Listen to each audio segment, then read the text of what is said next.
Assalamualaikum warahmatullahi wabarakatuh. Waalaikumsalam. Waalaikumsalam warahmatullahi wabarakatuh. Kami dari kelompok 7 akan mempresentasikan hasil kerja kelompok kami yang berjudul yaitu konversi lahan. Sebelum kita melanjutkan presentasi kita, kami akan memperkenalkan diri terlebih dahulu. Yang pertama yaitu Tria Sylvia, NPM 18820002. Yang kedua Ade Aulia Lestari, NPM 18822003. Arfi Almana 18822021. Amar Bayat saya sendiri yaitu moderator, NPM 18822031. Fadil 18822020. Mutiara 18822028. Aldi Saldani Barus 18822006. Kaisaroh 18822042.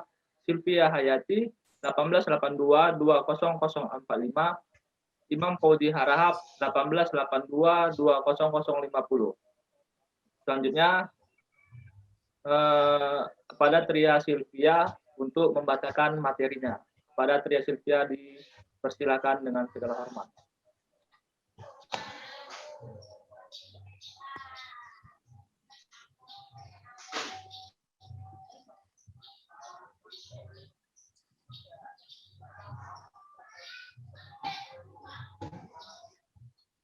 Tria Sylvia.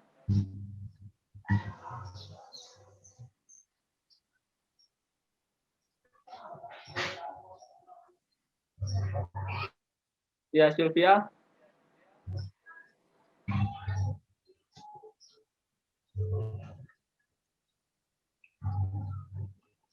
Tolong hidupi mic-nya, teman-teman.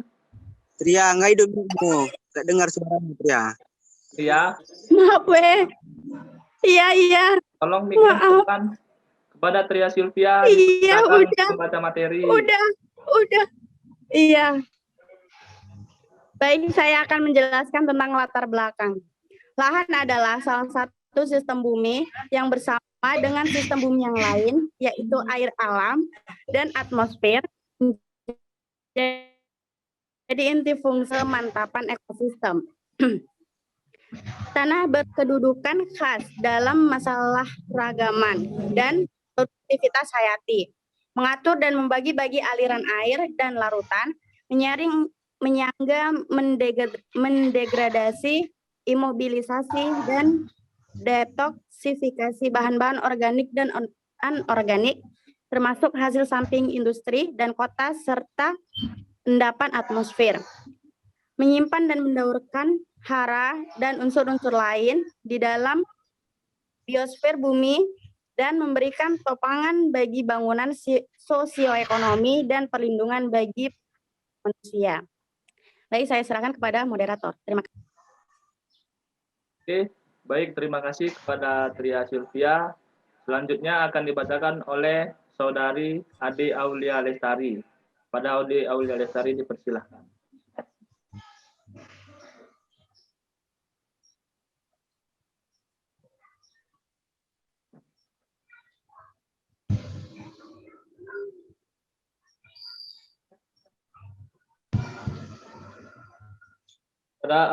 Untuk berkelanjutan peri kehidupan. Untuk berkelanjutan peri kehidupan dan menjamin kesejahteraannya, manusia tidak mungkin mengabaikan upaya mencegah degradasi berbagai fungsi tanah. Tanah dimanapun keberadaannya merupakan komponen lingkungan hidup yang secara mutlak harus dilindungi atau dihindarkan dari dampak yang merugikan. Maka konversi tanah menjadi suatu keharusan bagi membuat lingkungan hidup terhunikan. Penurunan kualitas tanah, soil degradation, bahkan sampai ke tingkat kerusakan atau kritis yang berdampak langsung ke kehidupan manusia seperti terjadinya bencana longsor, air, pergerakan tanah atau soil creep, sudah sering kita dengar. Salah satu faktor pendorong untuk kejadian itu adalah aktivitas manusia. Pengusahaan pertanian di lahan kering merupakan salah satu potensi untuk meningkatkan produksi pangan. Mengingat luasnya lahan kering di Indonesia, hal ini antara lain telah diantisipasi melalui tanaman, pengembangan permukiman berbasis pertanian seperti transmigrasi atau program lainnya. Namun, salah satu kendala utama pengusahaan pertanian lahan kering di Indonesia adalah tingginya erosi. Terima kasih, saya kembalikan kepada moderator. Baik, terima kasih kepada akan dibacakan oleh Saudara Arfi Almanah. Pada Arfi Almanah dipersilakan.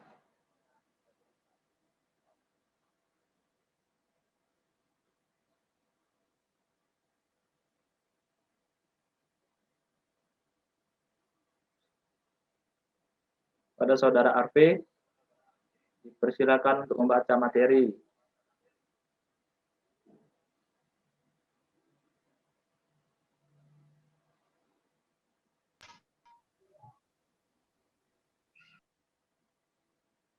Pada Arfi,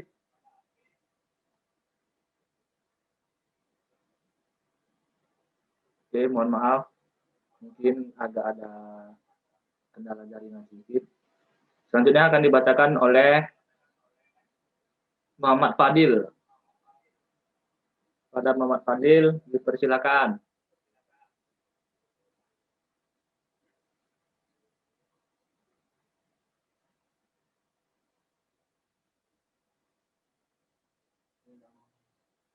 Pada Muhammad Fadil, dipersilakan.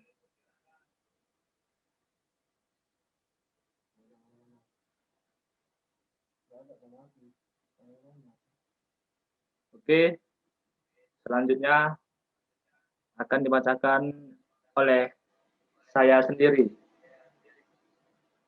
Pengolahan tanah yang baik dan benar. Pengolahan tanah meliputi berbagai kegiatan fisik dan mekanik tanah yang bertujuan untuk membuat media perkaran tanaman lebih baik. Di negara maju, petani sudah sangat tergantung pada alat mesin pertanian atau Al-Sintan. Baik untuk pengolahan tanah, penanaman benih, penyiangan gulma, maupun untuk pemanenan hasil. Berbagai macam Al-Sintan untuk mengolah tanah terus dikembangkan, menghasilkan teknologi pengolahan tanah yang efisien. Petani tidak punya pilihan lain kecuali menggunakan mesin-mesin pertanian tersebut untuk meningkatkan hasil pertanian dan mengefisienkan usaha taninya. Akibatnya, tanah diolah dengan intensitas pengolahan yang terus meningkat. Petani pada awalnya mendapatkan hasil panen yang tinggi. Namun, karena terus-menerus diolah, akibatnya tanah mengalami penurunan produktivitas. Oke, selanjutnya akan dibacakan oleh Sylvia Hayati.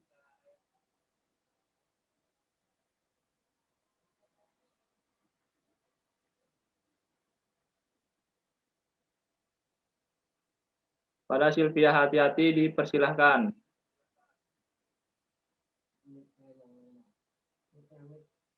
Tolong mic-nya dihidupkan. Pada Saudari Sylvia.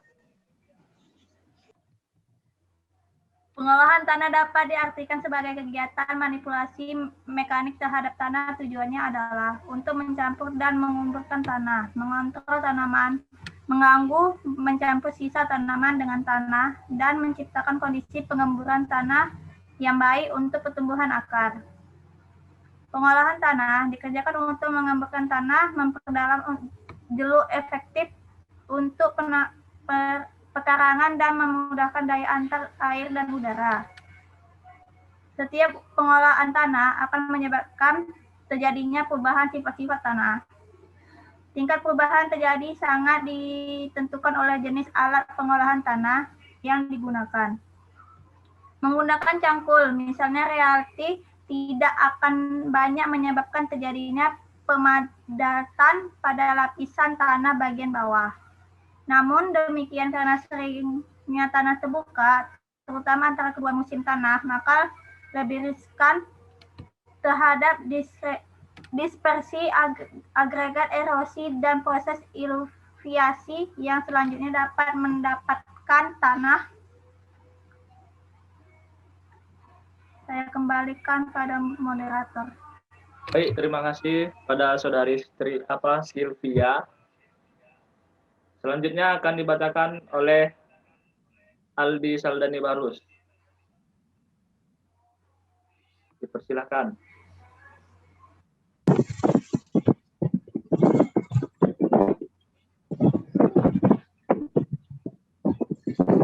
Baik, terima kasih kepada moderator yang telah mempersilakan saya. Lanjutkan materi sebelumnya, yaitu penggunaan alat berat akan mengemburkan tanah dan membolak-balikan tanah sampai pada kedalaman 20 cm. Namun pada waktu yang bersamaan, roda traktor menyebabkan terjadinya pemadatan tanah dan berbagai efek negatif lainnya. Beberapa hasil penelitian menunjukkan bahwa pengolahan tanah yang berlebihan menjadi penyebab utama terjadinya kerusakan struktur tanah. Terima kasih, saya kembalikan kepada moderator. Terima kasih pada Aldi Saldani Barus. Selanjutnya akan dibacakan oleh Saudara Imam Fauzi Harahap. Dipersilahkan.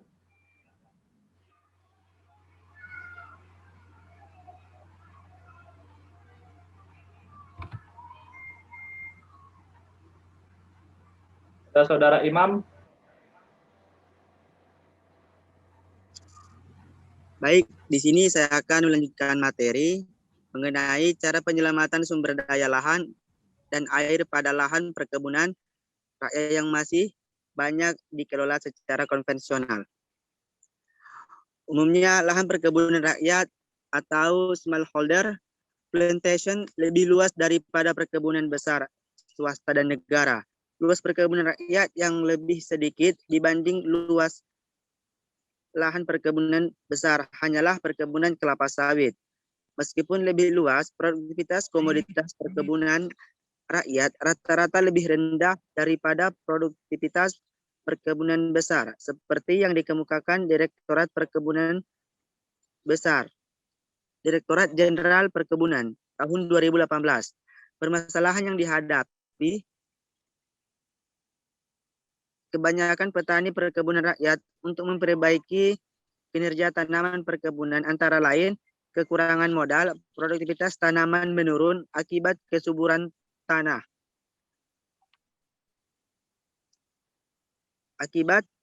Kesuburan tanah menurun ataupun degradasi. Serangan organisme pengganggu tanaman atau dalam kurung OPT relatif tinggi yang mengakibatkan kuantitas dan mutu hasil rendah, serta peranan kelembagaan petani belum optimal. Terima kasih kepada moderator, saya kembalikan. Baik, terima kasih pada Saudara Imam Fauzi Harahap. Selanjutnya akan dibacakan oleh Tria Sylvia. Saudara Tria, dipersilakan.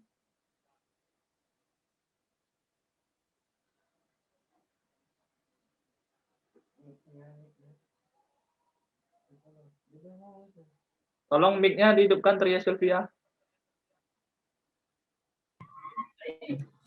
Anjuran konservasi tanah yang perlu diintegrasikan dalam perencanaan penggunaan lahan agar sesuai dengan besarnya erosi yang dihitung secara spasial.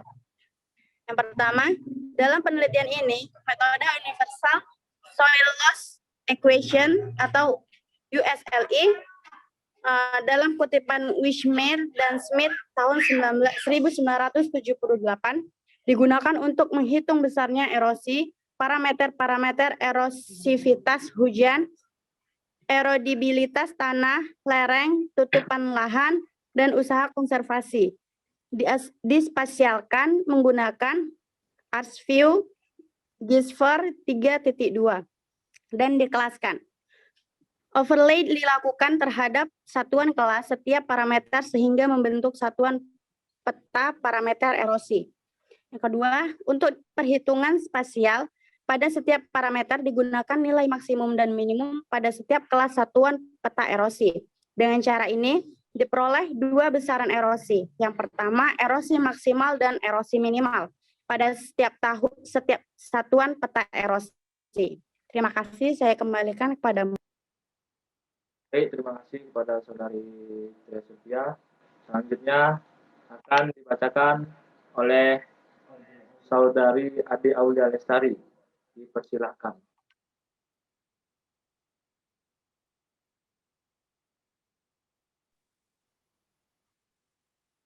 Menentukan keberhasilan konservasi tanah dan air berdasarkan sistem Ramuk. Tingkat kesadaran masyarakat terhadap konservasi tanah dan air sudah baik, sehingga meningkatkan partisipasinya dalam kegiatan yang berkaitan dengan konservasi.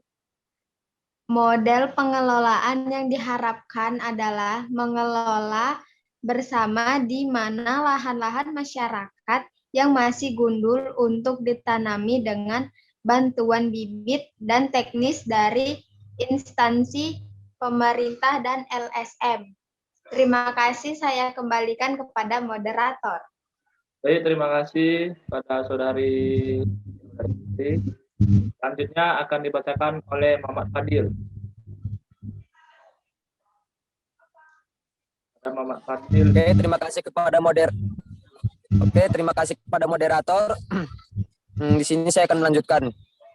Dari pengumpulan aspirasi masyarakat, terdapat peluang pengembangan sistem Ramuk dalam skala lebih besar untuk mendukung pendapatan, rehabilitas lahan, dan konservasi tanah dan air dengan beberapa alasan sebagai berikut. 1. Kesadaran masyarakat terhadap konservasi sudah meningkat. Masyarakat memiliki kesiapan untuk berpartisipasi terhadap kegiatan konservasi yang dilaksanakan, termasuk mengelola kebun dengan memperhatikan prinsip-prinsip konservasi tanah dan air dan diversifikasi jenis tanaman. 2. Masyarakat sudah merasakan dampak positif dari konservasi. Salah satunya adalah peningkatan produktivitas lahan dan kelestarian sumber mata air. 3. Penerapan konservasi memberi keuntungan terhadap aspek pertanian, peternakan, dan lingkungan. Oke, saya kembalikan kepada moderator. Sawadikap. Baik, terima kasih Saudara Fadil Muhammad. Selanjutnya akan dibacakan oleh Arfi Almanah. Saudara Arfi Almanah, dipersilahkan.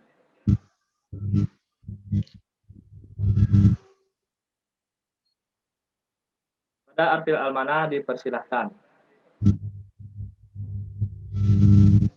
PI.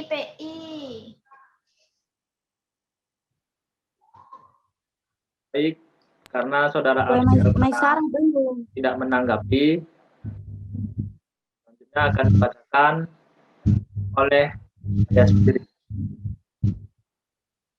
Menganalisis tingkat sensitivitas lahan terhadap erosi di daerah pertanian dataran tinggi.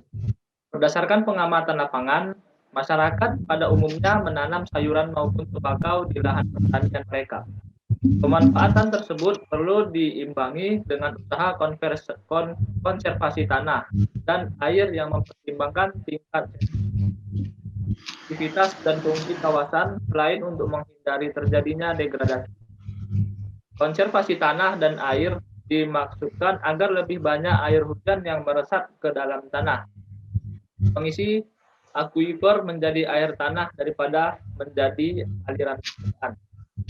Baik, selanjutnya yang terakhir kesimpulan akan dibacakan oleh Saudari Maisaroh.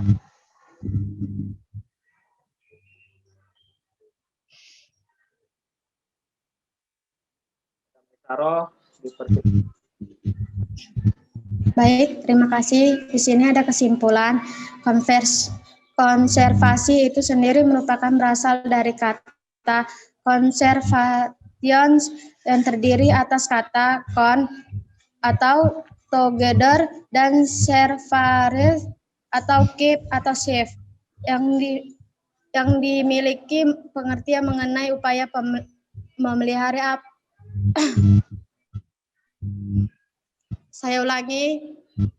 Kesimpulan, konservasi itu sendiri merupakan berasal dari kata conservation yang terdiri atas kata con atau together dan servare atau keep atau save yang memiliki pengertian mengenai upaya memelihara apa yang kita punya, atau keep atau save what you have.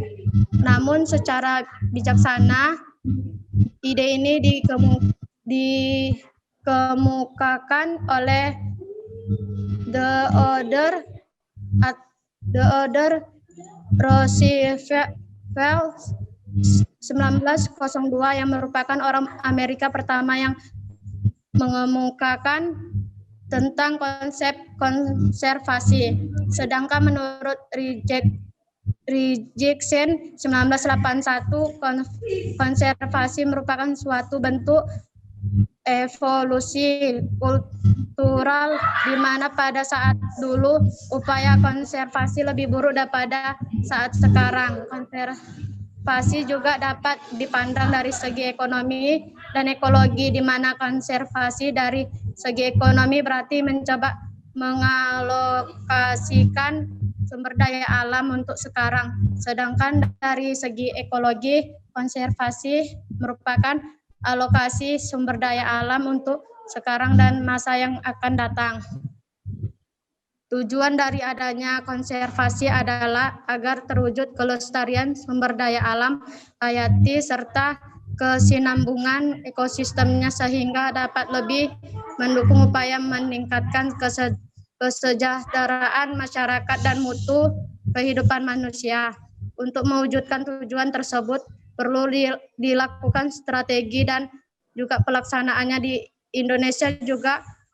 Kegiatan konservasi seharusnya dilaksanakan secara bersama oleh pemerintah dan masyarakat, mencakup masyarakat umum, swasta, lembaga swadaya, masyarakat, perguruan tinggi, serta pihak-pihak lainnya. Terima kasih, saya kembalikan ke moderator. Oke, baik. Terima kasih pada saudari Maestro yang telah membacakan kesimpulan dari materi tersebut. Dan juga terima kasih kepada semua para pemateri yang sudah membacakan materi tersebut. Oke, baiklah. Demikian presentasi dari kelompok 7. Mungkin bila ada kekurangan atau kesalahan dalam presentasi ini, kami kelompok 7 mohon maaf. Terima kasih. Saya tutup. Billahi taufiq wal hidayah. Wassalamualaikum warahmatullahi wabarakatuh.